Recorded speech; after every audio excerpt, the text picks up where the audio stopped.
Plus two കഴിഞ്ഞു D pharm ആണോ B farm ആണോ എടുക്കേണ്ടത്, അത് തമ്മിലുള്ള ഡിഫറൻസ് എന്താണ്? ഡി ഫാം എന്നുള്ളത് ഒരു ഡിപ്ലോമ പ്രോഗ്രാമാണ്, ഡിപ്ലോമ ഇൻ ഫാർമസിയാണ്. ബി ഫാം എന്നുള്ളത് ബാച്ചിലർ ഇൻ ഫാർമസിയാണ്. രണ്ടും ഓഫർ ചെയ്യുന്നത് അതിൻ്റെ ഒരു ഡ്യൂറേഷൻ തന്നെ ഡിഫറൻസ് ഉണ്ട്. ഡിപ്ലോമ 2 വർഷ കോഴ്സാണ്, ബി ഫാം എന്നുള്ളത് 4 വർഷ കോഴ്സാണ്. ഡി ഫാം അത് ഡയറക്ടറേറ്റ് ഓഫ് മെഡിക്കൽ എഡ്യൂക്കേഷൻ്റെ കീഴിലാണ് വരുന്നത്. ബി ഫാം എന്നുള്ളത് കേരള യൂണിവേഴ്സിറ്റി ഓഫ് ഹെൽത്ത് സയൻസസിൻ്റെ കുഹാസിൻ്റെ കീഴിലാണ് വരുന്നത്.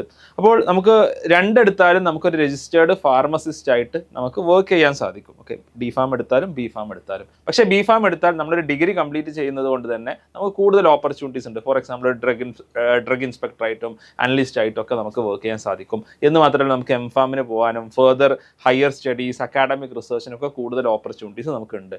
പലപ്പോഴും ബി ഫാം എന്ന് പറയുമ്പോൾ നമ്മളൊരു ഫാർമസിസ്റ്റിനെ മാത്രമേ കാണുള്ളൂ. പക്ഷേ അതിനപ്പുറം ഒരു ഹയർ സ്റ്റഡീസിലോട്ട് നമ്മൾ പോവുകയാണ്, നല്ല കോളേജസിലോട്ട് നമ്മൾ പോവുകയാണ്, അതോടൊപ്പം തന്നെ നമ്മൾ റിസർച്ചിനൊക്കെ പോവുകയാണെങ്കിൽ നമുക്ക് ടീച്ചിങ്ങിലോട്ടും മറ്റൊക്കെ നമുക്ക് ഓപ്പർച്യൂണിറ്റീസ് ലഭിക്കും. അപ്പോൾ ആ നിലക്ക് നമുക്ക് രണ്ടും നമുക്ക് എടുക്കാം. ഇതിൻ്റെ ഡിഫറൻസസ് അറിഞ്ഞിട്ട് വേണം നമ്മൾ എടുക്കാൻ. ഇനി നമ്മൾ ഡി ഫാം എടുത്താലും നിങ്ങൾക്ക് എഞ്ചിനീയറിംഗിലൊക്കെ ലാറ്ററൽ എൻട്രി ഉള്ളതുപോലെ തന്നെ ബി ഫാമിലോട്ട് ലാറ്ററൽ എൻട്രി ഉണ്ട്. അതുവഴി നിങ്ങൾക്ക് ബി ഫാമിലോട്ട് കയറിയിട്ട് അങ്ങനെയും നിങ്ങൾക്ക് മുന്നോട്ട് പോകാവുന്നതാണ്.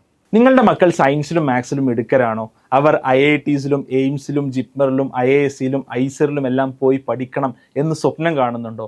എങ്കിൽ 6 മുതൽ 10 വരെ ക്ലാസ്സിലെ വിദ്യാർത്ഥികൾക്കായിട്ട് X&Y ലേണിംഗ് ഒരു എക്സ്ക്ലൂസീവ് ഫൗണ്ടേഷൻ പ്രോഗ്രാം ഒരുക്കുന്നുണ്ട്.